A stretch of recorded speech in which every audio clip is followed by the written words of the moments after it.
ఎంతటి బలవంతుడికైనా బలహీనునికైనా ఆత్మీయ స్పర్శ ఎంతైనా అవసరం. మంచి మాట ఆత్మవిశ్వాసం కోల్పోయి నీరసించిన మనిషిని నిలబెడుతుంది. నిరాశలో ఉన్న కష్టజీవి గుండెల్లో చిరు దీపాన్ని వెలిగిస్తుంది.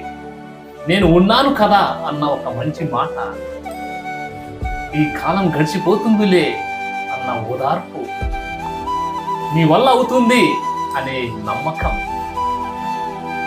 కష్టాలను మరచిపోయి తిరిగి ఆనందముతో అడుగులు వేసేలాగా, ఉత్సాహంతో అడుగులు వేసేలాగా చేస్తాయి. ఇటువంటి ఓదార్పు మాటల లేఖనే నేడు ఎంతో మంది జీవితాలు అర్థాంతరంగా తెల్లారిపోతున్నాయి.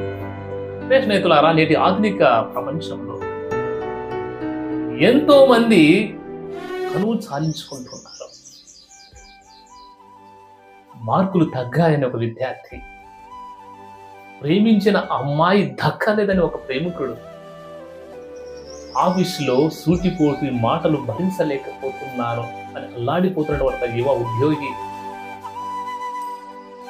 పండిన పంట చేతికి రాలేదు అని నీరు గారిపోతున్న కష్టజీవి, విధంగా ఎంతో మంది తమ జీవితాలను ముగించుకుంటున్నారు. ఈ వాస్తవాలను, ఈ వార్తలను మనము రోజు చూస్తూనే ఉన్నాము.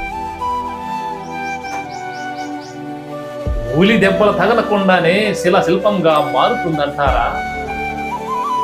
ఎత్తు పల్లాలు లేకుండా శిఖరాన్ని చేరినటువంటి విజేతలు ఎవరైనా ఉన్నారంటారా?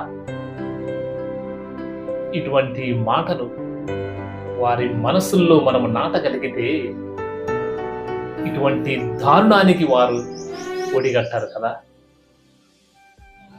స్నేహితులారా, కష్టాల్లో ఉన్న వారికి ఓ చిన్న మాట సాయం కోట్ల లక్షల కన్నా విలువైనది.